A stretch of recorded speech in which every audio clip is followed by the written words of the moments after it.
Olá, ouvintes e leitores, sejam mais uma vez muito bem-vindos a mais uma conversa de peixe grande do Ictus Podcast. No programa de peixe grande a gente conversa, como você já sabe, com um peixe grande, mas de um jeito todo descontraído e sobre várias coisas. A conversa mesmo vai dizendo sobre o que a gente vai falar. Obviamente, no final a gente vai acabar falando sobre livros, afinal de contas, o nosso peixe grande está aqui principalmente para indicar pra gente as suas pérolas que fazem parte aí da sua biblioteca particular. Então, se você gosta de uma boa conversa, se você gosta de livros, vem com a gente. Eu sou o Thiago André Monteiro, @vulgutan, e eu estou aqui com a minha amiga Carol. Oi, Carol, você pode se apresentar e dizer pra gente o que é um peixe grande? Olá, Thiago. Olá, pessoal. Aqui quem fala é a Carol Simão, ou você pode me encontrar lá no Twitter como @somentecarol. E um peixe grande, ele é um servo ou uma serva de Deus, que tem uma influência dentro do cristianismo, ou do que nós consideramos ser o cristianismo aqui no Brasil. Vocês vão ver que o nosso convidado, ele é um excelente exemplo do que é um peixe grande. Isso, e hoje nós estamos aqui mais uma vez, não é mais uma vez, porque apesar do homônimo, é uma outra pessoa, ok? A gente vai conversar hoje com o Digital Influencer, um dos grandes responsáveis pelo Coletivo Tangente. E se você não sabe do que eu tô falando, tenho certeza que o nosso convidado Zé Bruno, lá de Alagoas, vai contar pra gente. Tudo bem, Zé? Tudo bem, pessoal? É um prazer poder estar com vocês no podcast da Ictus, poder falar sobre uma das minhas paixões, que é livro. Legal. Antes da gente, até de você se apresentar, como a gente sempre esquece, dessa vez a gente não vai esquecer, a gente tem a nossa brincadeira do dicionário. Como é que funciona? É muito simples. Cada um de nós vai escolher uma palavra pouco usual ou de cunho difícil e vamos desafiar. Cada um desafia um participante e a gente tem que usar essa palavra. Na verdade, a gente nem vai dizer o que cada palavra significa. Você, ouvinte, se tiver um interesse, pode ir atrás. Mas a gente já pesquisou aqui os significados e essa palavra tem que fazer total sentido dentro do nosso bate-papo. Legal. Então, eu vou começar desafiando o nosso convidado, Zé Bruno, com a palavra mofa. Creio eu que é mofa e não mofa, mas mofa, M-O-F de faca, A. Mofa. Você vai desafiar a Carol, certo, Zé? Isso, eu desafio a Carol com a palavra noética ou noético. E eu vou desafiar o Tan com a palavra silente. Silente se escreve com S. Silente. Então ficamos com mofa, noético, e aqui é importante esse O no final, não para uso aqui, porque a gente pode usar tanto para o masculino como para o feminino, mas para o cupom de desconto que você ouvinte já sabe, qualquer uma dessas palavras servem como código de cupom de desconto para você assinar o Clube Ictus em qualquer um dos planos e ganhar 10% de desconto na sua primeira mensalidade. Lembrando que essa palavra só tem validade de uma semana, então se você está tentando usar ela e não está entrando, é porque você não está ouvindo o episódio mais recente do podcast, então basta ir lá no nosso site ictus.com.br ou procurar por Ictus Podcast na sua plataforma de áudio favorita e ouvir o nosso último episódio publicado para que você tenha a palavra da vez, ok? Então ficamos com mofa, noético e silente. Agora sim, Zé, quem é Zé Bruno?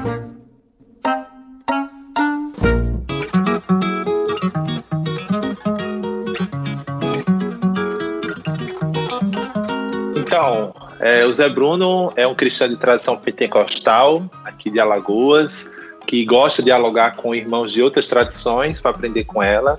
É membro do Coletivo Tangente, né, que é um coletivo que visa fomentar o debate sobre arte, cultura e coesão cristã. É acadêmico de direito, servidor público e alguém que ama muito ler, né, e conversar sobre livros, principalmente sobre teologia. Que sintético que você foi, Zé. Talvez você já tenha ouvido falar sobre o Zé aí nas suas redes sociais. Eu acredito que assim, a maioria das pessoas deve te conhecer por lá, certo, Zé? Sim, eu tô presente. Primeiro, acho que a primeira rede que eu fui mais atuante foi o Facebook, né? Finado Facebook, né?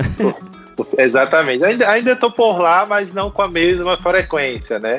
Hoje as minhas redes sociais mais frequentes é o Twitter e o Instagram, né? E desde o início da pandemia, acho que desde maio, tenho feito algumas lives com alguns amigos. Inclusive ontem eu fiz uma com o Igor Miguel, semanais, onde a gente conversa, uma conversa informal entre amigos, mas eu sempre conduzo a conversa para algo do interesse do convidado, né? Então, sobre a vida dele, vida cristã. Então, assim, essas lives têm sido um destaque, assim, nesse período de pandemia, para que as pessoas que às vezes seguem alguns deles, né, pelas redes sociais, têm alguma admiração, possam conhecer algo além de suas publicações, um pouco das suas vidas. Tem sido uma experiência muito legal.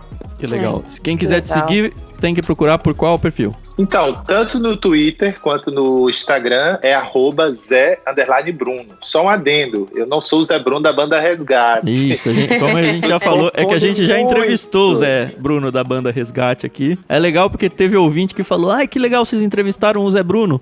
Aí foram ver, não era o Zé Bruno que eu tava pensando. Pra vocês terem ideia, eu recebo convite de pregar, sair pregar, o pessoal acha que eu sou o Zé Bruno, pra cantar, o pessoal manda demo de música pra eu dar meu parecer. Gente, eu não sou esse Zé Bruno, sou outro. O pessoal me marca. Não, quando convida pra pregar, você vai pregar, ué, e deixa eles descobrirem lá. Pois é, já me deram essa dica aí. Esse é o tipo de confusão que eu gostaria de passar. Já pensou, Carol? Você podia chamar a Agatha Christie, que você... Aí estaria mal, né? Porque ela já morreu faz anos. Sandy Júnior. Deixa essa pra outra hora.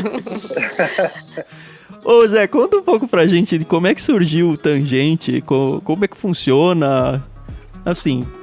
Eu acho muito legal esse negócio de misturar com a questão de arte e tudo. Eu acho que a gente devia desenvolver um pouquinho sobre isso daí. Então, a história do Tangente tá ligada ao movimento Mosaico. Eu não sei se vocês já ouviram falar. O que eu sei do Mosaico é que ele surgiu lá em Goiânia, através de um irmão chamado Rafael Pijama, né? Pijama é o apelido dele, que é pastor de uma igreja lá em Goiânia, Sal. Junto com o Pedro Dulce, o pessoal do Labrigo, Miguel, e irmãos, assim, de outros locais, né? O pessoal da Anglicana Âncora, lá no Espírito Santo, tem o Bibo, acho que o Marcos Almeida também faz parte, e outras pessoas. Então esse movimento é um movimento que busca trabalhar nos bastidores, então assim, ele não tem muita visibilidade do que é feito, que visa fomentar uma unidade relacional entre cristãos. Então o Mosaico existe para fomentar. Então nas redes sociais ainda tá ativo.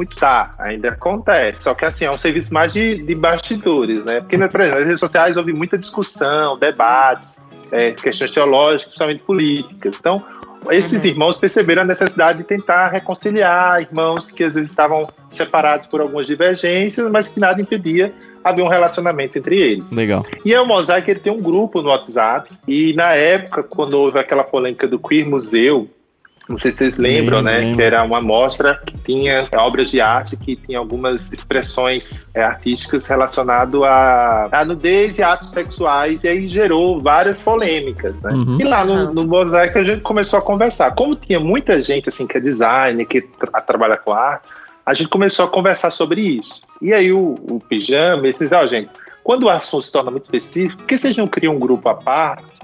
Porque quem não tiver interesse nesse assunto, aí não participa, mas quem tiver... Aí a gente criou um grupo à parte. E aí, nesse grupo à parte, a gente começou a conversar e surgiu essa ideia. Por que a gente, ao invés de só fazer a crítica, a gente também não propõe algo, né? Então, aí surgiu a ideia, vamos criar um movimento não, um coletivo, né? A gente vai tentar fomentar esse debate, vamos tentar apresentar autores, mostrar como o cristianismo se posiciona sobre temas relacionados à arte, nas mais diversas expressões. Vamos tentar fazer com que esse debate se torne algo mais popular. E aí foi quando a gente criou um manifesto, que inclusive está no nosso site, que é o tangente.arte, com temudo, onde a gente começa, a partir de uma leitura do Francis Schaeffer e do Hans Huckmacher, que foram, de certa forma, nossos maiores influenciadores sobre esse assunto, a apresentar, olha, o Brasil tem essa demanda, no Brasil existe uma compreensão muito dualista da fé cristã, então a arte acaba sendo fragmentada entre aquilo que é de Deus e aquilo que não é de Deus, né? E aí a gente escreveu o que a gente percebia que estava errado e quais seriam as propostas que a tradição cristã tinha para esse problema. E aí o Tangente começamos a fazer várias atividades. Hoje nós temos um podcast, hoje nós temos o Instagram, E nós temos também alguns vídeos. Antes da pandemia, a gente estava realizando alguns eventos. Teve um lançamento do livro do Huckmacher pela editora Monegismo. Então, o lançamento foi junto com o Tangente lá em Goiânia. Legal. A gente contou com o Pedro Dulce para falar. E, assim, a gente tem projetos para tentar traduzir algumas obras de cristãos que atuam no meio artístico, mas que não são conhecidos aqui no Brasil. Então, assim, o Tangente hoje existe para ser um fomentador mesmo sobre essa questão de arte, cultura e cosmovisão. Então, por exemplo, você vai entrar no site do Tangente, você vai encontrar artigos sobre a cosmovisão cristã e os cavaleiros zodíacos, né? Criação, Queda e Redenção, texto sobre Adélia Prado, sobre, por exemplo, a música Rajadão, que saiu aqui do Pablo Vittar, e outras. Então, assim, o que tiver de arte, você tem um artigo que vai sair na próxima semana, que é sobre a relação mito-poética de jogadores de videogame, por exemplo. Essa semana a gente vai publicar um texto sobre autores da literatura que são cristãos e as pessoas não conhecem. Por exemplo, a Jane Austen, né, que ela é cristã. Sim. E muita gente não sabe, Dostoiévski. Então, o nosso trabalho é mais assim, de mostrar o diálogo e como o cristianismo contribui para as artes e a cultura de uma forma geral. É de uma forma bem noética, né, que vocês trabalham. Tentamos. Não, mas esse movimento não tem nada a ver com ictus, né, Carol? Quase nada, né, Thiago? Não vai inventar de criar um clube literário aí não, hein? Senão você vai arrebentar com a gente, hein, Zé Bruno?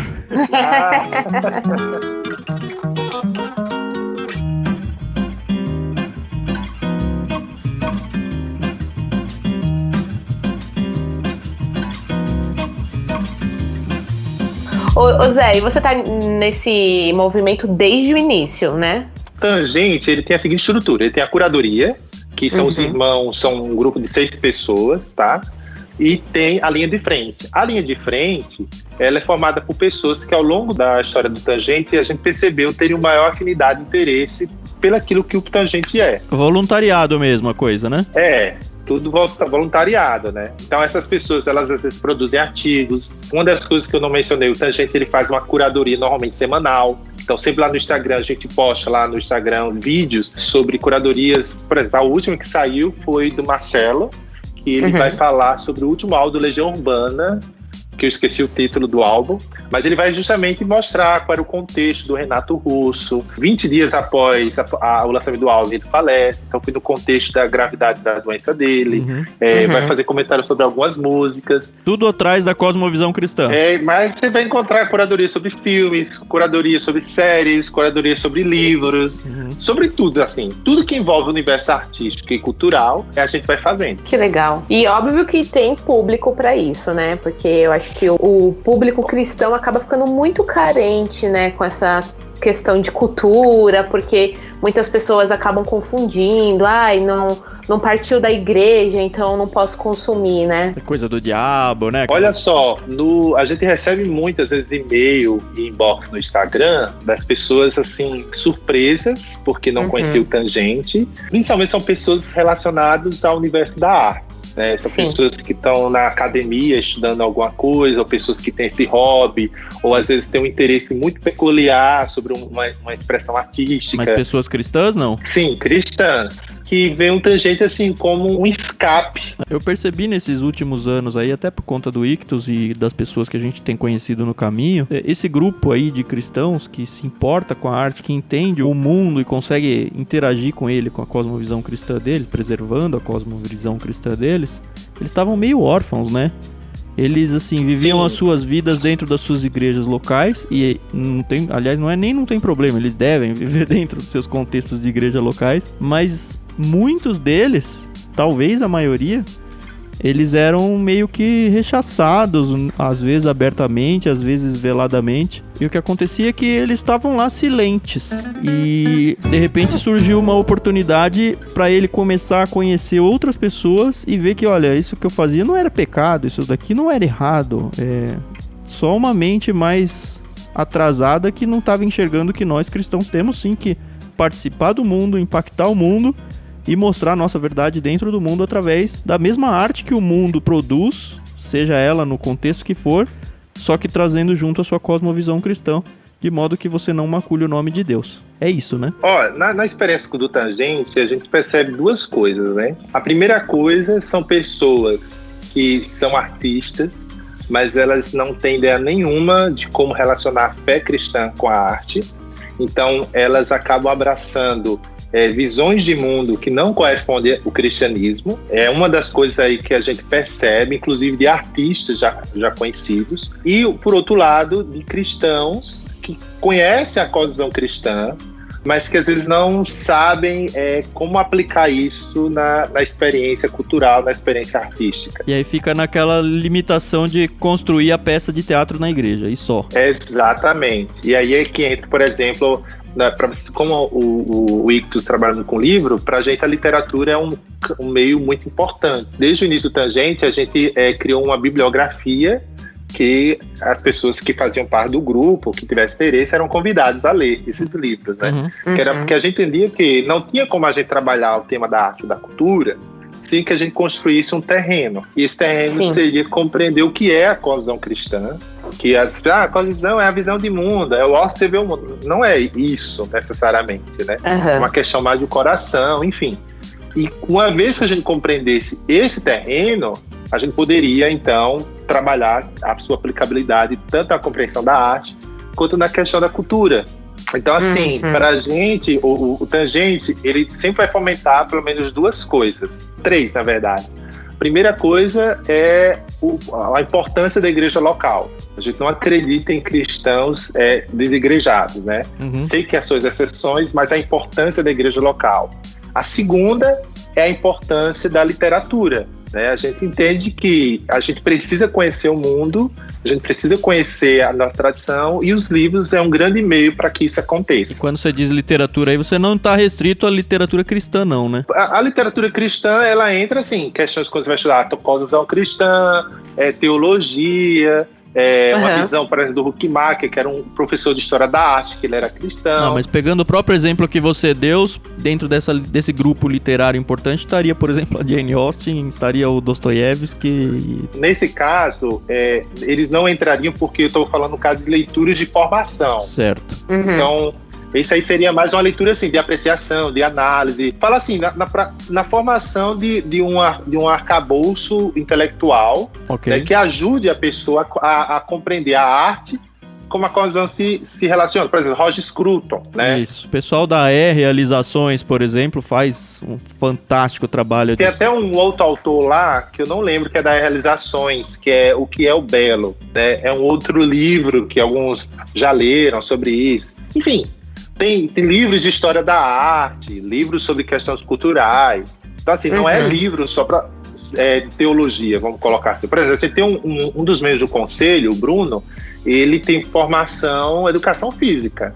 Mas a paixão dele por isso é tão grande que ele agora está migrando para filosofia, porque ele quer se especializar em filosofia da arte. Então, você vê, ele percebe essa vocação, entendeu? Então, assim, a necessidade de ler livros, não só na área teológica, vai aumentando justamente porque ele quer trazer um diálogo, ele não quer falar apenas para a igreja, ele quer falar para além dos muros da igreja e mostrar quais são as contribuições que o cristianismo tem para o mundo, né? Todo mundo na mesma página, ótimo. O cristianismo, ele não é uma voz só para a igreja, o cristianismo é uma voz para o mundo, né? Exato.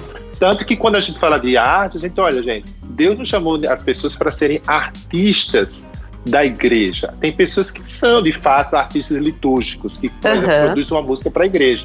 Mas a gente tem que produzir arte, seja ela musical, visual, qualquer outra, para o ser humano. Né? E não necessariamente isso tem que ser uma arte religiosa. Não é do gueto, né? Exatamente. Você estava falando dos pilares, não perde eles não. Você falou da participação em igreja local, você levou para literatura e você ia falar mais um, não sei se era o último ou o terceiro. Relacionamentos. Isso, relacionamentos. Como eu considero o Tangente como filho do Mosaico, o Mosaico tem um eco muito grande nessa questão dos relacionamentos, né? Então acho que o Tangente, ele também, a gente entende a necessidade, tanto que a gente é um coletivo. que é justamente um grupo de pessoas, de cristãos, que tem um interesse em comum pela arte, cultura e a cosmovisão. Então a gente entende o valor do relacionamento. O Tangente, ele é um grupo de pessoas, né? A liderança do Tangente não é uma liderança monocrática. Então a gente entende a importância dos relacionamentos. Você tem ideia do alcance de vocês? Não. Olha, eu não sei dizer. A gente tinha um dos membros do conselho, que hoje ele está no sabático, o Kaique, ele sempre tinha essas métricas. Mas eu mesmo não olho para isso. Às vezes é até legal não olhar, né? Porque fazer e deixar Deus levar para onde for, né? A gente, assim, não olha assim muito para isso, porque a gente sabe que, por exemplo, esse interesse sobre arte ainda não é um interesse assim, muito popular no Brasil. E quando a gente fala de arte cristã, no imaginário dos evangélicos, acaba se reduzindo muito a questão da música. Porque a música é a expressão artística mais estigmatizada no ambiente da igreja. Uhum. Que, por exemplo, você, quando fala de música, música do mundo e música gospel.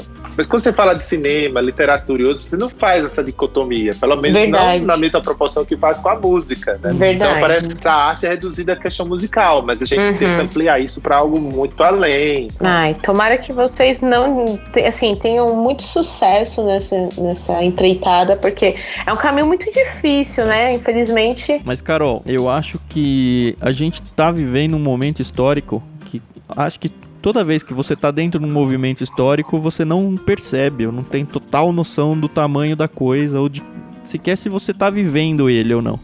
Mas eu tenho percebido que tem tantas frentes que estão aparecendo e ganhando espaços com essa ideia maior aí de comunhão, de aproximar o mundo cristão ao mundo secular. E o pessoal do Tangente está seguindo por aí, tem outros grupos que estão seguindo por aí, o Irmãos.com já segue há tanto tempo. A gente tem visto aí pessoas trabalhando com livros nas redes sociais, no próprio Telegram tem muita gente trabalhando com isso. E eu acho que a geração nova, ela já está crescendo da mesma forma que criou-se uma geração nativo digital, vai começar a nascer, ou já estamos vivendo, uma geração de nativos, não sei que palavra usar aqui, porque também não é que a gente tá eclético, não é uma questão de ecumenismo, mas é uma questão de enxergar o mundo de uma forma só, enxergar, como o Zé Bruno falou aí, o ser humano, não a instituição. E assim, as instituições, elas são importantes no individual, no contexto ali da igreja local e tal, mas as pessoas, elas vivem num mundo que está se conectando pela internet, e agora eu acho que finalmente o cristianismo está conseguindo lidar com essa situação, e a gente está meio que no olho do furacão, produzindo a favor disso, nós do Ictus, o pessoal do Tangente e tantos outros que a gente sabe por aí. Recentemente, por exemplo, eu vi um podcast no Bibo falando sobre o tal do webcrente, que se tornou uma alcunha aí dentro do Twitter, e as pessoas estão interagindo bem, finalmente estão interagindo bem com isso. E olha só, o webcrente, ele não é só um grupo de pessoas que mofam na internet não, tá? Não é sérias também. Né? Ontem, por exemplo, eu estava conversando com o Igor Miguel e a gente tocou nesses dois assuntos. Por exemplo, esses grupos, né, você pega o Coletivo Tangente, você pega a Anajure, você pega o pessoal do Ictus aqui, que traz essa questão da literatura, mas não só da literatura cristã, mas da literatura de uma forma geral, e outras frentes. Isso são exemplo de teologia pública, de tentar mostrar assim, olha, o cristianismo, ele tem algo de bom para o mundo. Ele não é só bom para a igreja, ele é bom para o mundo. Então você vai encontrar autores, você vai encontrar produtores, você vai encontrar artistas, vai encontrar profissionais, que era uma coisa que o Lewis fazia. O Lewis disse o seguinte, olha, o Cristo vai ter mais impacto, não é quando ele produz tipo uma arte religiosa, mas quando ele produz pessoas, né, que compõem uma música, que escreve algum livro de uma técnica científica, e as pessoas, quando têm contato com esses artefatos, elas descobrem que foi um cristão que fez. Então, isso traz um impacto maior para elas, porque elas sabem, poxa, um cristão produziu essa técnica científica que vai ajudar também na agricultura, no encontro de uma vacina, né? Poxa, um cristão que compôs essa música, que música belíssima, né? Por exemplo, esse meu amigo que escreveu esse texto sobre os autores da literatura são cristãos, ele ficou surpreso quando as pessoas, poxa, a Jane Austen é cristã, né? Causou aquele impacto, e aí ele botou lá uma penca de autores, né, da literatura universal, vamos dizer assim, e as pessoas, poxa, Dostoiévski é cristão, né? Dostoiévski evangelizou a Rússia através das suas obras, Isso né? aí. Questões de crime e castigo, falando sobre a questão do perdão e outras. E obras Então, assim, literárias que elas não eram intrusivas, assim, né? Elas não eram apelona no sentido de vem aqui, levante sua mão, Sim. vem aqui na frente, entregue sua vida a Cristo. Era uma forma artística, né? Sim, até o Tolkien, muitas pessoas não sabem que ele era cristão, né? Porque o Senhor dos Anéis e a história do Hobbit não é tão explícito, talvez, quanto as Crônicas de Nárnia, Isso. né? Mas mesmo nas Nárnias, tem muita gente que não sabe que o Lewis era cristão, né? Exato. Aí até o Igor comentou sobre isso, né? Que são iniciativas de teologia pública. Aí vamos falar sobre essa questão de web crente. Tem pessoas que gostam, assim, de polemizar demais. Então, o que é web crente? Será? Gente, web crente é uma coisa muito simples. São cristãos que estão na internet. Um termo que surgiu, foi cunhado por uma amiga, né? A Sarão. Sim. Foi que surgiu lá no Twitter. Mas é um termo que está lá no Twitter, por quê? Qual é a história que a Sarah diz? Já existiu web amigo, web não sei o quê, então por que não web crente? E web crente só é isso. Quando cunharam o termo, aí teve toda, né, aquelas discussões, as hashtags, os comentários. Tem pessoa que acha que o web crente é um grupo, um subgrupo dentro dos evangélicos. Mas não é. Qualquer cristão. É um subgrupo. São os cristãos que estão na internet. Não, sim, Tipo, minha avó não deve estar, né? Web crente. Nesse sentido, sim, mas no sentido de que dentre os evangélicos que usam as redes sociais, um subgrupo, isso não. Né? O web crente só é isso, são cristãos que estão na internet e que reconhecem, boa parte deles, não vou generalizar, reconhece a importância da igreja local, tanto que eles fazem parte da igreja local, porque tem muito cristão que é cristão de rede social. Né, que não tem compromisso com a igreja local, que não serve a igreja local, né, que é militante virtual. Você acha que esses movimentos que a gente tem participado e até tem produzido tem ajudado cristãos a se reconciliarem com Deus ou pelo menos a levar uma vida mais séria dentro do cristianismo? Hoje em dia, a internet é um terreno muito democrático, né? Todo mundo tem a sua voz lá. Quanto mais relevante for o que você fala para o público que você fala, mais seguidores você vai ter. Então, assim, você vai encontrar tanto pessoas que contribuem quanto aquelas que prejudicam. Né? Particularmente, você vai encontrar cristãos evangélicos que têm uma posição talvez teológica que eu discorde, né? E que, ao meu ver, é prejudicial, né? Talvez por não favorecer uma relação com a igreja local, por não favorecer uma compreensão das escrituras como a palavra de Deus e ter um olhar crítico sobre as escrituras. Então, acho isso por talvez nutrir um certo ressentimento, né? Ou criar uma dicotomia nós e eles. Né? Por exemplo, nas redes sociais, recentemente eu vi uma celeuma de um grupo que faz um determinado trabalho e eles fizeram aquela lógica nós e eles. E na publicação diz assim, olha, eles que são cristãos fazem isso, nós somos cristãos, fazemos aquilo. E nesse discurso, ele criou ali entendeu? Ele fez um anúncio ali que, no meu entender, porque eu não quero dar isso mais explícito, não foi legal para a igreja, porque houve o quê? Uma fragmentação que não se justificava, tá entendendo? Então, assim, qualquer iniciativa, por mais que ela seja evangélica, que ela crie divisões por questões que não se justifiquem, que elas não defendam uma ação com a igreja local, que elas ponham em xeque a autoridade das escrituras, no meu entender, elas são movimentos que estão na internet que são prejudiciais à fé. Que eles estão lá, Agora, claro. A questão é que, será que não está cada vez menos pessoas caindo neles porque elas estão ouvindo o discurso completo e não só uma pessoa a mais? Eu não sei dizer bem sobre isso. Eu tenho uma ideia que é o seguinte, as redes sociais, ela tem uma dinâmica que a gente precisa conhecer para a gente não cair nas tentações que ela traz. Tem um autor chamado James Sire que escreveu um livro chamado Dando Nome ao Elefante. Isso é um livro de filosofia. Nesse livro, o Sire, ele usa uma expressão chamada estrutura de plausibilidade. Ele disse que estava num evento, acho que era o Dawkins, né, o Richard Dawkins, e nesse evento o Dawkins fez uma declaração, mas como a maioria do público que estava ali eram fãs e seguidores do Dawkins, ele foi ovacionado.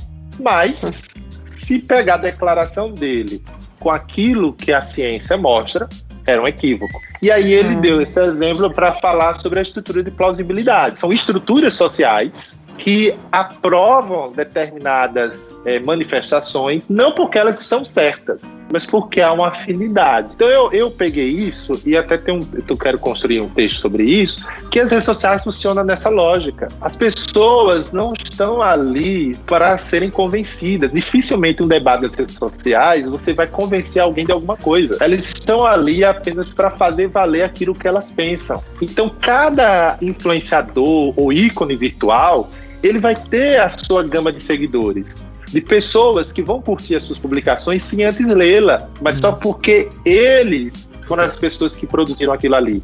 Então são estruturas de plausibilidade. Então, digamos que você segue uma determinada pessoa que ensina determinada teologia, vamos falar nesse sentido web crente, né, que vai de encontro àquilo que eu entendo como evangelho.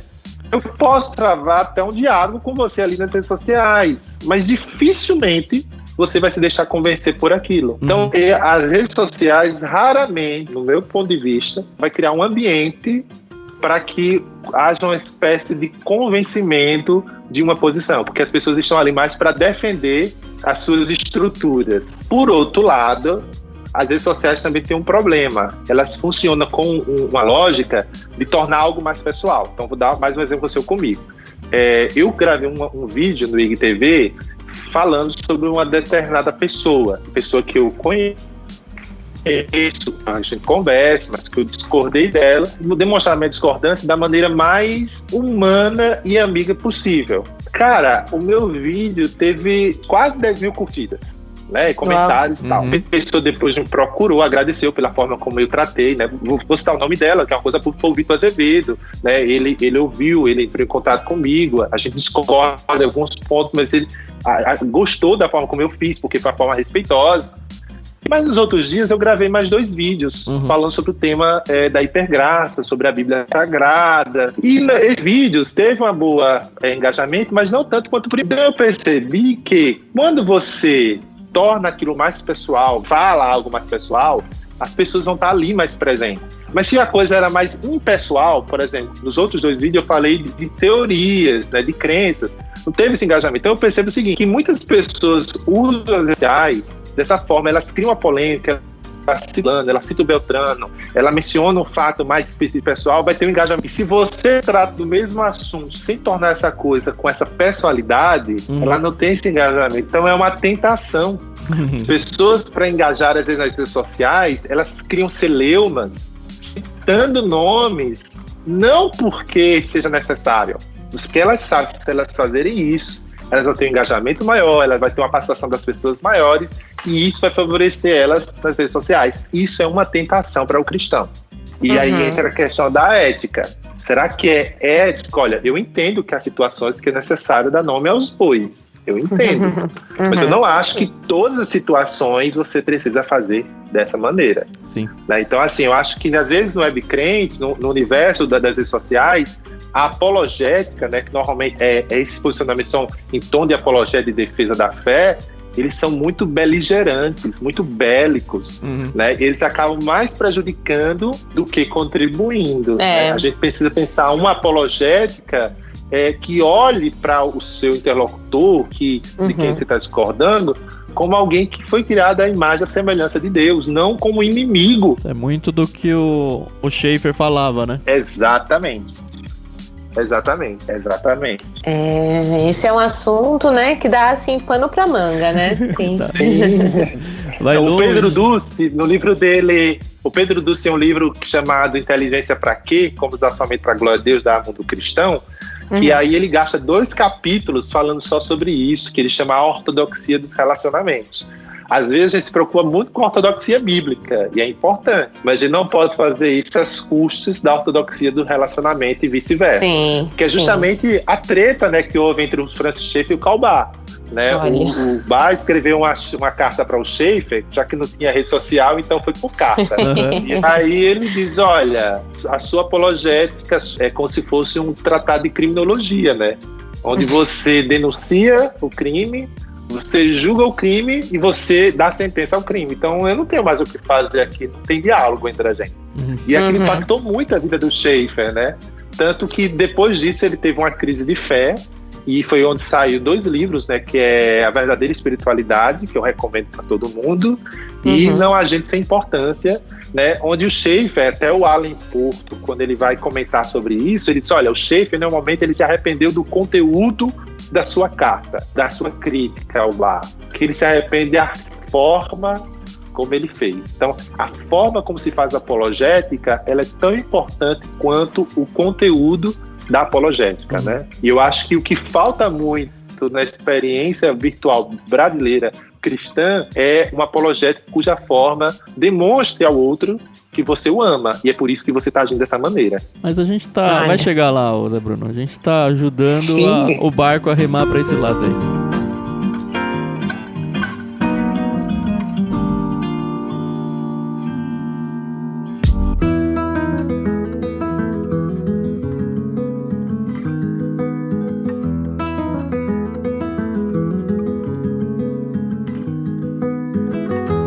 Acho que agora seria interessante a gente começar a falar sobre a nossa grande paixão, né? Que é a literatura. A gente já percebeu que o Zé Bruno é um homem muito atual, né? Um homem que gosta, né? De ser moderno. Não sei se é bem essa palavra. Né? Isso. Então a gente queria saber um pouco assim, como que começou a sua paixão por livros, como é que foi, nunca gostou, aprendeu a gostar depois de mais velho, como é que foi? Então, a minha paixão por livros, eu acho que ela antecede aos gibis. Né? Na minha infância eu era leitor voraz de gibis, né? Principalmente dos gibis do Maurício de Souza, né? Turma da Mônica, eu lia tudo, né? Minha mãe trabalhava do comércio e em frente à loja que ela trabalhava tinha uma banca de revista. Então o meu hobby era passar tempo lá na banca. Depois, lá na época da TV Manchete, né? Eu sou da década sou de 83, né? Então teve o auge dos Cavaleiros do Zodíaco. Vivemos todos aí. Todos não, a Carol é novinha, né? Mas olha, ainda sou milênios, é geração milênios, tá? Com a revista Heróis, aí foi que eu lia tudo mesmo, né? Amava Herói Gold, sobre Cavaleiros, e todos aqueles animes e séries que tinha na TV Manchete, depois em outras TVs. Então, minha paixão por livro, por literatura, por leitura, foi daí. Acho que no ensino médio, né, eu fui ler algumas obras de literatura brasileira, Dom Casmurro, a Senhorinha, do José de Alencar.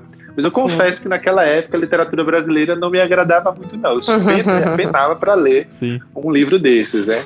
E teve também um livro do Sidney Sheldon, né?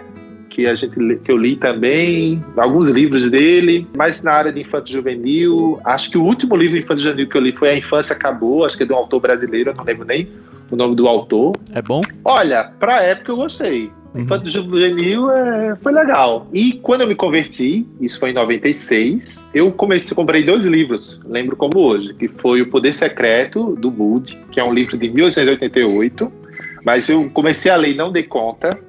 Depois comprei outro livro chamado Como Ser um Missionário, do pastor Timóteo Ramos, mas esse também eu cheguei na metade. E quando eu comprei o meu 3º livro, foi que a porta da leitura ela se abriu para mim e eu passei a amar a leitura, que foi um livro do Max Lucado chamado Simplesmente Como Jesus. Esse livro, ele me deu um prazer pela leitura que é, assim, eu sou muito grato a tanto a CPAD, que foi quem publicou o livro, quanto o próprio Max Lucado, né? Hoje o Max não é um autor que eu ando lendo, né? Mas ele ele abriu uma porta aí. Exatamente. Então eu passei a devorar todos os livros dele, né? Simplesmente com Jesus, Nas Garras da Graça, O Aplauso do Céu, Quando Deus Sussurrou Seu Nome, O Trovão Gentil, enfim, vários, Aliviando a Bagagem.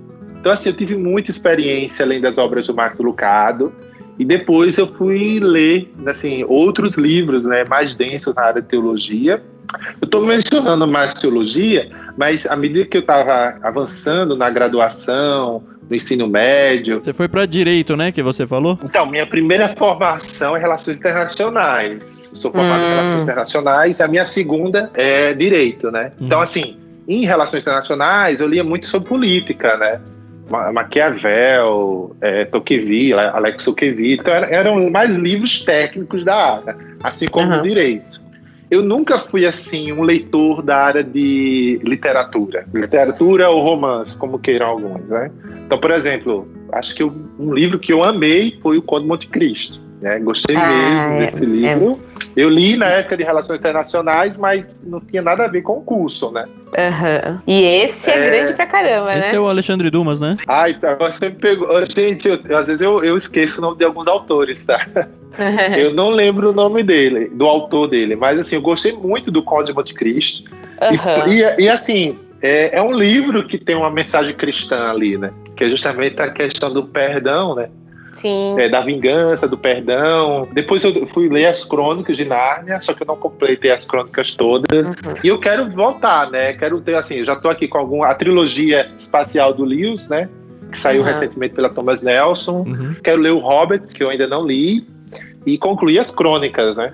Fora outros livros, né? Eu tô com um livro aqui que eu comprei da Realizações, O Diário de um Pároco da Aldeia, do Jorge Bernardes, né? E outro livro que eu tô querendo muito ler, já também tá reservado aqui, é A Peste, do Albert Camus. Acho que é do Camus. Sensacional.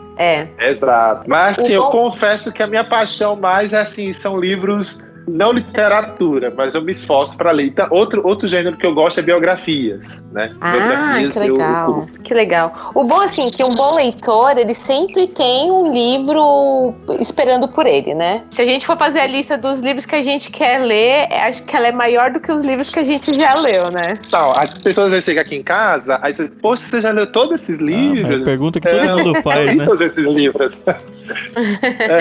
Eu não li todos esses livros, mas assim, a gente nunca vai ter uma vida que dê conta de todos os livros que a gente tem, né?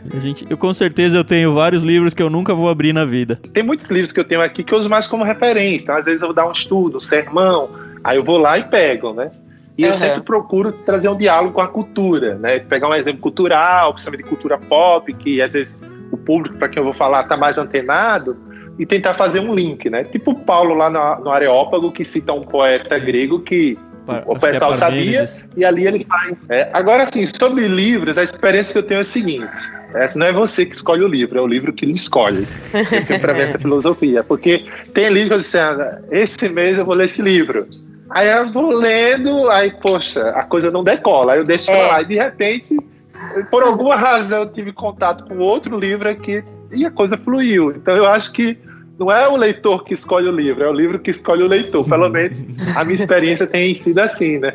Eu acho que isso funciona muito naquele sentido de que, quando a gente tem que ler um livro, aí parece que esse livro não flui como você gostaria, e você olha pra estante e você fala, mas tem aquele outro ali que ele tá gritando, me leia, mas você tem que ler a obrigação. Eu entendo bem o que você falou. Agora sim, tem aqueles livros que você tem que ler mesmo não querendo, né? Então, por exemplo, esse ano eu comecei uma tutoria teológica com o Pedro Dulce, que chama-se Invisible College, né? E o Invisible College é uma tutoria assim, vocês vão ter durante um ano 12 livros para ler, que são obrigatórios, e mais 12 alternativos. Porque se vocês não conseguiram o obrigatório, tem uma alternativa, ou ler os dois. Então, por mês, a gente tem que ler o livro do mês, para no final escrever um artigo.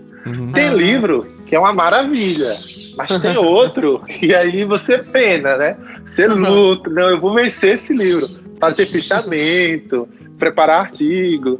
Então, assim, é a mesma coisa que na graduação ou no mestrado, tem coisa ali que você gosta do tempo, mas tem outra que, por mais que você não queira, você tem que dar um jeito de querer ler, porque você tem um compromisso, né? E aquela leitura se faz necessária. Dá suas joias aí pra gente, ô Zé Bruno. Quais são os livros que você fala, cara, eu gostaria de ver esse livro no Clube Ictus, eu acho que vai impactar muita gente, impactou a minha vida, esse tipo de coisa. Olha, vou dar assim, de literatura geral, eu vou citar 2, que é o Dom Casmurro. Eu acho que a história do Dom Casmurro é muito legal.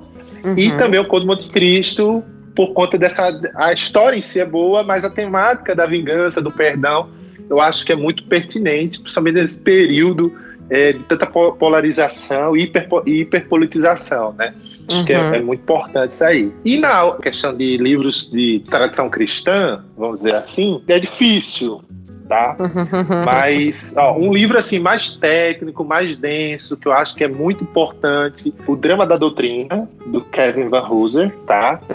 Mas tem uma versão, digamos, mais diluída, que é o Encenando a Doutrina, do mesmo autor, tá? Encenando ou ensinando? Encenando, de encenação. Porque esse livro ele vai trabalhar com a metáfora do teatro, né? O drama como teatro. É bem legal. O outro seria o clássico, né, assim, do Francis Schaeffer, que é A Verdadeira Espiritualidade.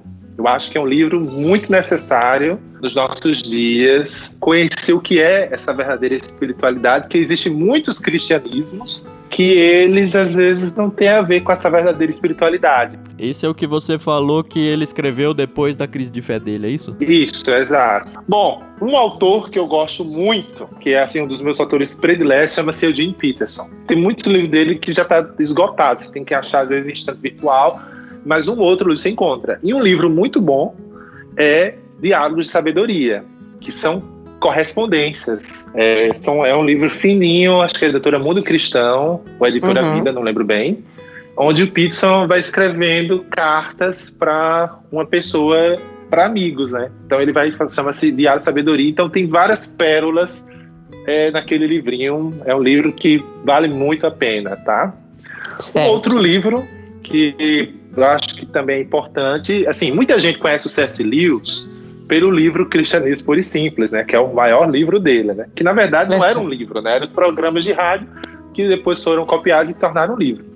Mas o Dr. James Houston, que é um amigo do Lewis, né, que ainda está vivo, uma das vezes que ele esteve ao Brasil, ele falou que para o Lewis, a sua obra mais importante foi A Abolição do Homem.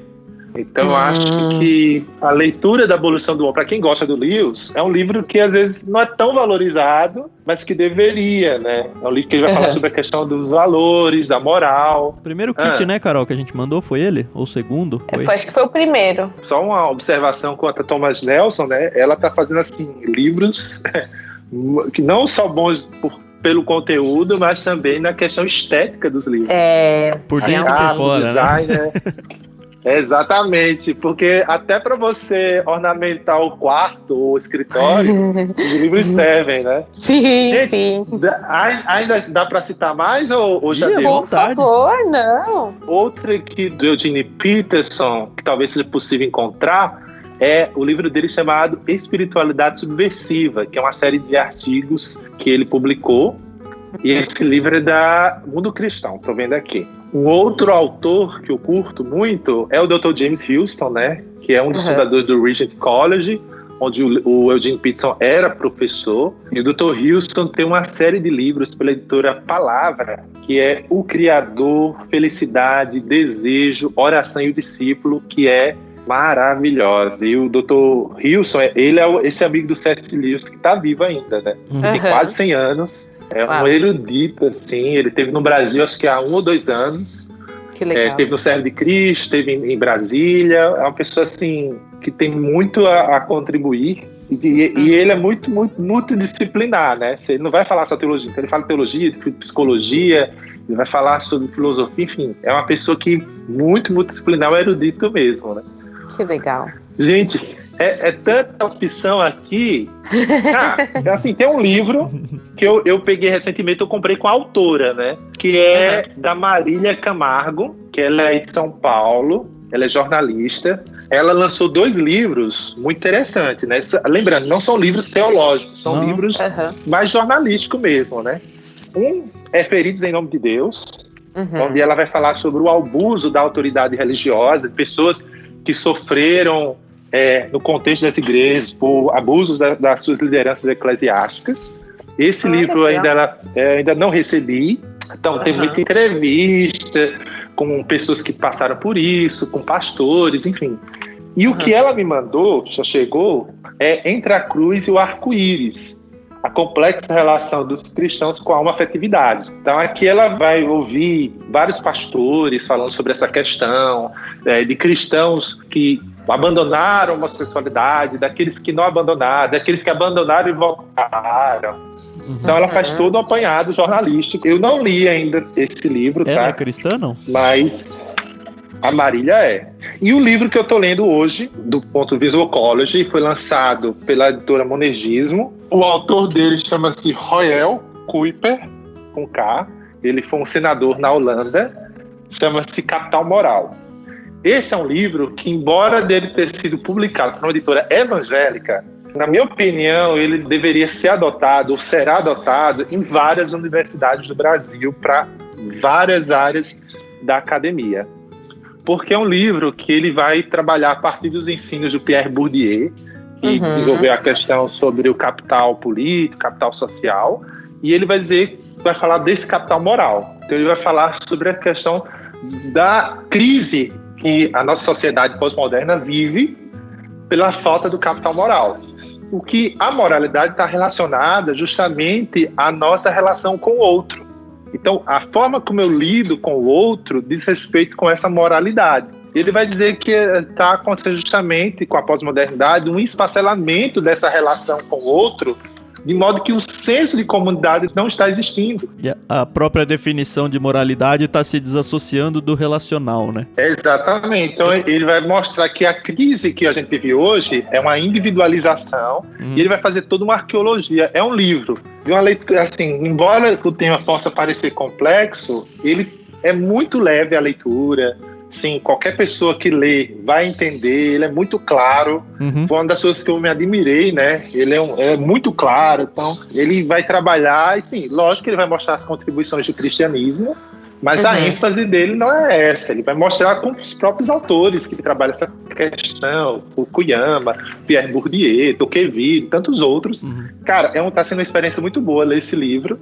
E você pode aplicar ele a várias coisas. Por exemplo, eu penso muito no direito de família, que ele vai falar dessas relações líquidas, né? Ele vai estar muito Bauman, né? Essas relações líquidas que perde essa solidez, né? E isso envolve o casamento, isso envolve as amizades, né? Isso envolve, por exemplo, as questões das próprias redes sociais. Ele menciona essa crise. Gente, é um livraço, Capital Moral, do Dr. Royal Kuiper. Ele teve, inclusive, ano passado, aí em São Paulo, no Mackenzie, eu tive a oportunidade de estar aí. E vale muito a leitura desse livro. E só para fechar, porque acho que eu já citei muito, mas eu não poderia deixar para trás, o livro do Pedro Dulce, tá? O Dulce, ele escreveu vários livros, mas eu vou destacar 3 livros dele. Um, Fé Cristã e Ação Política, que ele saiu pela Editora Ultimato. O outro é aquele que eu falei, Inteligência para Quê? Usando a sua mente para a glória de Deus, da Mundo Cristão. Eu acho que é um livro, assim, que ele é muito amplo, né? Ele vai falar sobre ciência e fé, vai falar sobre a relação com a academia. Então, ele toca em vários pontos, sobre os relacionamentos. Acho que é um livro muito bom. E o outro foi o último dele, que é Identidade e Sexualidade, que o Pedro, assim, tem se dedicado muito a essa questão de compreender essas questões de gênero. Inclusive, ele tem oferecido um curso sobre isso. E desse curso saiu a necessidade de fazer esse livro, né? Que o primeiro foi lançado como e-book e agora tem a versão física dele, né? Identidade e Sexualidade, da editora, se eu não me engano, um monergismo. E ele vai tocar em questões que às vezes não é tão tocadas assim, né? De compreender a identidade, a relação com a sexualidade, o gênero, né? O que tem a ver isso com a fé cristã. Bem legal. Que legal. Gente, eu poderia falar vários livros aí, mas confesso que selecionar alguns é difícil, viu?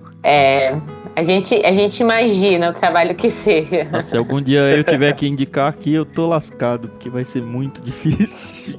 Pois é, porque você sempre acha, poxa, esqueci esse, Pois esqueci aquele. Não, é parar 10 minutos dentro da biblioteca e começar a olhar a estante. Você até lembra, olha, eu tenho esse livro, puta, esse livro. Aí você lembra de quando você leu. Cara, é muito gostoso.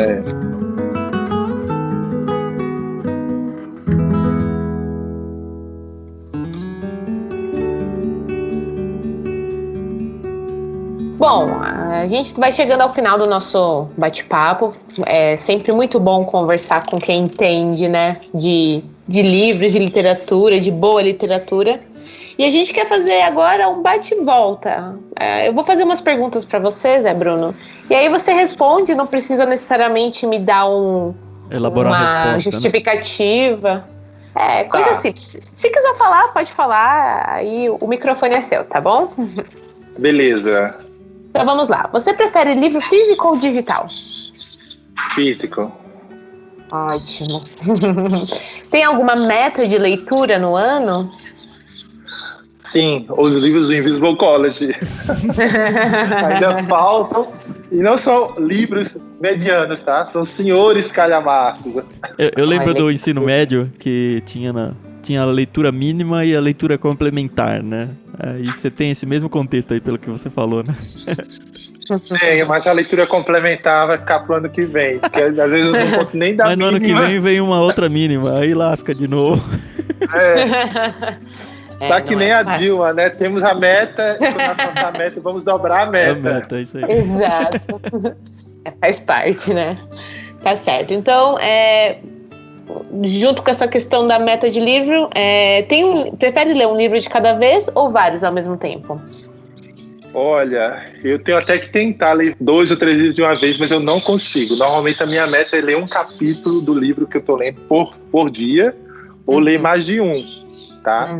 Eu gostaria de poder, eu quero ler 30 páginas, como alguns amigos fazem, mas eu me distraio com facilidade, então eu tenho certas dificuldades na hora da leitura. Entendi. Tá certo. Gosta de leitura dinâmica? Nunca experimentei. Certo, mas tem curiosidade? Eu acho até que se eu tivesse êxito, eu não sei como seria, né, a questão do resultado, eu adotaria.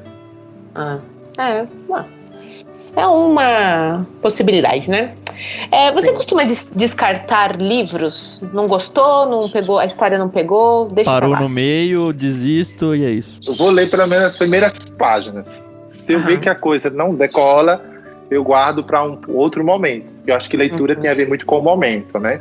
Sim. Agora, se eu estiver lendo um livro, cheguei na metade, poxa, esse livro aqui, não, eu vou ter que concluir ele, porque se eu cheguei na metade do livro, eu não posso deixar só da metade para depois não. É tipo prato de comida na visita, né? Você não gostou da comida, mas tem que ir até o fim. Exatamente. E assim, Zé, qual assim a importância que você vê hoje da curadoria? Tanto de livros quanto de música, arte. Qual que é a importância da curadoria para a população de um modo geral? Eu vou falar para a minha experiência, tanto no Tangente, eu nunca fiz uma curadoria no Tangente, mas eu tenho feito curadorias, por exemplo, eu tenho um canal no Telegram onde eu faço uma curadoria literária. A curadoria ela funciona como uma espécie de resenha de livros. Só que em vez de você ler, você vai ouvir alguém que já leu, né, ou que conhece, e expor aquele livro, né? Para que você saiba, será uma degustação do conteúdo do livro. Então, eu acho que a curadoria, seja ela qual for, ela normalmente tem essa função, né? Ou seja, o curador é alguém que está tomando de conta, é alguém que tem um interesse por aquele objeto, aquele artefato que está sendo apresentado.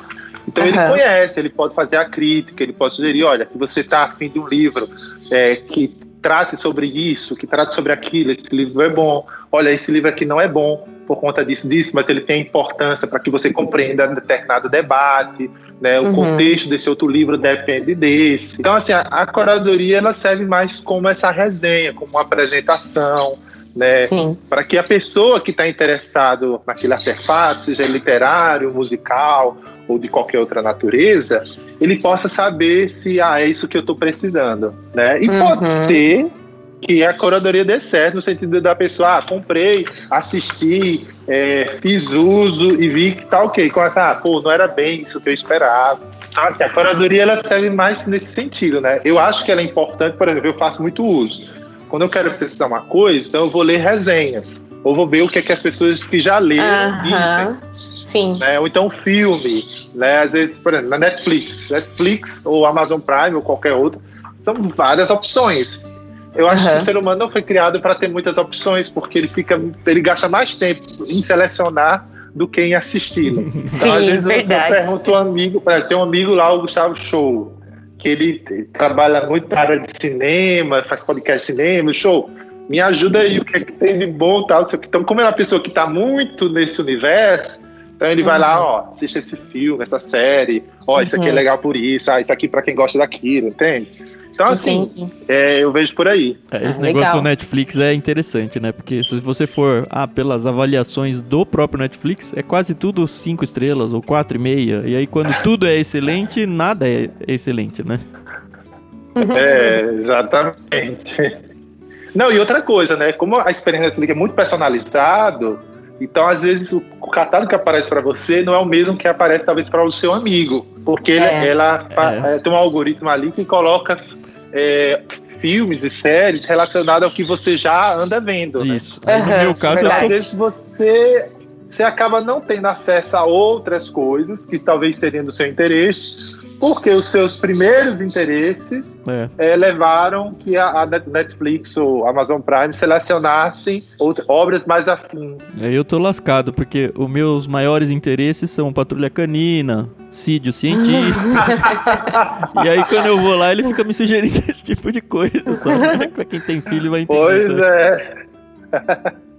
A última pergunta que eu faço pra vocês é: quem que você gostaria que fosse um peixe grande aqui no Ictus? Pessoas que você conhece ou que você fala, cara, essa pessoa... Só pode citar um? Não, pode citar vários. Quantos você quiser. Ah, tá. Então, assim, não é certeza que a pessoa vai aceitar, né?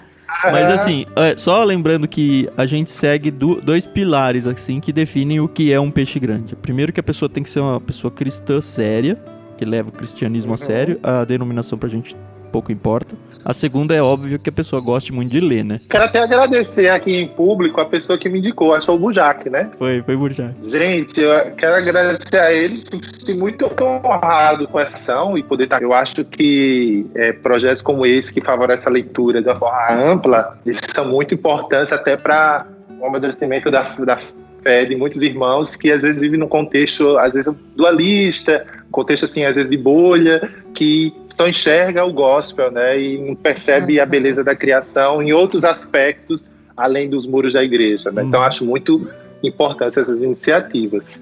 Bom, eu indico aqui o Pedro Dulce, é um que eu indico, né? Ele é leitor voraz, literalmente. O Pedro, até numa live que eu fiz com ele, disse que não assiste filme, não assiste série, uma coisa muito rara, então ele tá praticamente... Se tiver acordado, ele tá lendo. o postando, senão o Igor Miguel, ontem eu fiz essa live com ele, então foi muito bom. O Igor já me ajudou muito em termos de leitura, de indicação, de conselhos, é uma pessoa assim, muito querida. Então, o Igor Miguel. O Pedro é da Igreja Presbiteriana Bereia, lá em Goiânia. O Igor é da Igreja Esperança, dos Pastores da Esperança, lá em Belo Horizonte. Tem um amigo meu, que é o Gabriel Dayan. Inclusive, ele lançou um livro recentemente chamado Manual do Universitário Cristão, pela editora Pão Diário, se eu não me engano. Ele é lá do Curitiba. O Gabriel, ele é um leitor, lê muito, não só teologia, mas vários outros tipos de livros. Ele é da área do direito. Eu acho que essa experiência dele na universidade, que ele trabalha no livro, é muito importante. Tem muitos livros que falam sobre o cristianismo na universidade, mas o livro do Gabriel, ele tem uma peculiaridade, que é um manual, né? Então, com o manual, então ele vai falar sobre a relação com o corpo docente, com o corpo discente, sobre diretório acadêmico, várias coisas assim, que faz parte do dia a dia, que às vezes esses outros livros que falam sobre o cristianismo na universidade trata mais de uma questão de ideias, né? Mas não dessas experiências do cotidiano do universitário cristão. Então, acho que o Gabriel seria uma boa pessoa. O Rodolfo Amorim, ele não tem nenhuma obra, né? Ele tem livros que ele foi colaborador, mas o Rodolfo é uma mente, assim, brilhante, principalmente no tema de arte, cultura. Ele é o nosso maior conselheiro, assim, Rodolfo Amorim. Inclusive, tem um curso sobre arte e espiritualidade com o Marcos Almeida, vai contribuir muito, tá? Tem o Marquinhos, né? O Marcos Almeida, eu acho que também ele tem um interesse, poesia, né? Ele é muito próximo do Carlos Nejar, né? Ele lê muito, então acho que ele pode contribuir. Tem uma outra pessoa, que é um pastor, ele não é muito conhecido, mas ele é da área da literatura. A gente fez um podcast com ele, que é o Cristiano Lopes, da Igreja Fonte Sicá, em São Paulo. E o Cris, acho que ele é doutor em literatura. E, cara, foi um dos melhores podcasts que eu fiz junto com o Tangente sobre literatura, foi com ele, Cristiano Lopes. O Cris é animal, assim. Acho que vai ser uma experiência muito boa, porque ele trabalha muito a literatura na questão da educação, na questão da ressocialização. Então, ele é fantástico. Tem o Lucas Gonçalves, aí de São Paulo. O Lucas, acho que ele é seminarista presbiteriano, e ele é uma das pessoas que mais conhece a obra do Tolkien, é o Lucas, né? Você já então aposta ele que vive ele vai escrevendo indicar sobre o Tolkien, é isso? O desafio é ele indicar outro autor que não Tolkien, né? Então, assim, mas é um cara sensacional, manja muito do Tolkien. Um amigaço. Gente, desculpa eu indicar amigos, é porque... Não, mas essa é a ideia mesmo. Não, que isso. Então, acabamos se conhecendo das redes sociais e depois virou um encontro real, né? Guilherme Amarino, do Projeto Sola. Aí ele já foi, já. Já foi, né? Já foi. Tá. Mas é bom Guilherme saber. está escrevendo esse texto sobre a relação mitopoética, é ele. Tem a Ana Stout, que ela é do Coletivo Tangente. Ela é filha do Guilherme Carvalho. A Ana, ela é artista plástica e ela lê muito, né? Ai, gente, eu tenho medo de ser injusto aqui, porque tem tanta gente boa. Uma outra pessoa seria o Bruno Rosa, que ele também ele é do Coletivo Tangente. Ele é essa pessoa que ele é formado em Educação Física e está migrando para Filosofia, porque ele quer se especializar em Filosofia da Arte. Então ele é um cara assim, que está lendo muito, é lá de Goiânia. Eu acho que seria bom também conversar com ele, saber o que ele anda lendo. São pessoas assim que vai agregar muito. Se você quiser que eu continue, eu continuo. Você que disse. Posso indicar muito mais. Pronto, ó, o Bruno Maroni, aí de Jundiaí. O Maroni, ele lançou um livro agora pela Box 95. Pronto, a Box 95 também tem editora, né? Então eles publicaram. O Bruno, ele é aluno do Invisible College e era acadêmico de teologia. E aí, o TCC dele foi sobre cultura pop.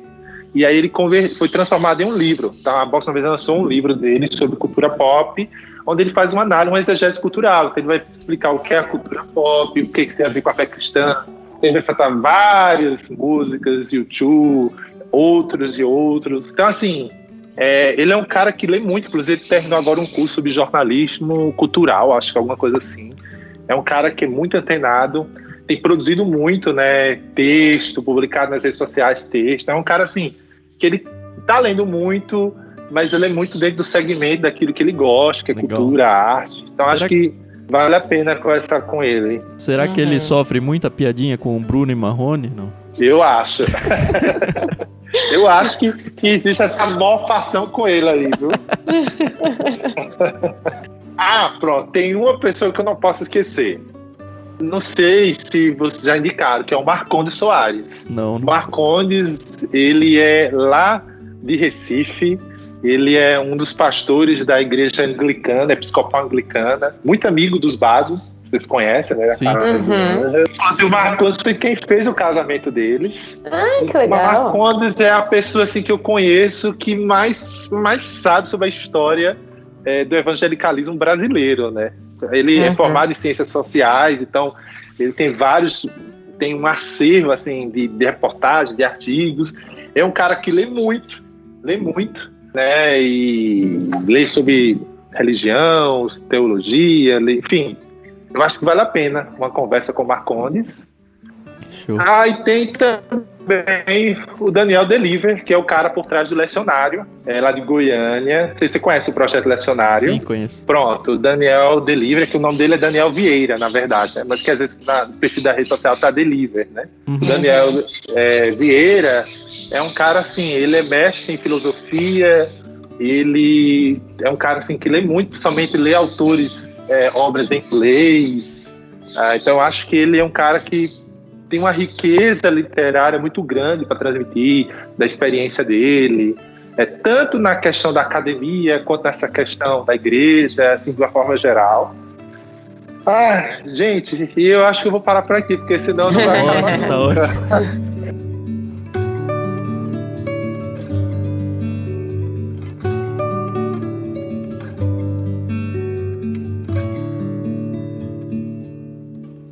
Foi muito legal, obrigado, Zé. De novo, para quem tá ouvindo, ele não é o Zé Bruno do Resgate, mas é uma boa opção para você convidar aí para sua igreja para fazer uma pregação pós-pandemia, por favor, porque por enquanto ele está recusando convites, certo, Zé? Só virtuais agora. Isso, se você quiser convidar ele para uma live, então talvez seja uma boa ideia por enquanto, né?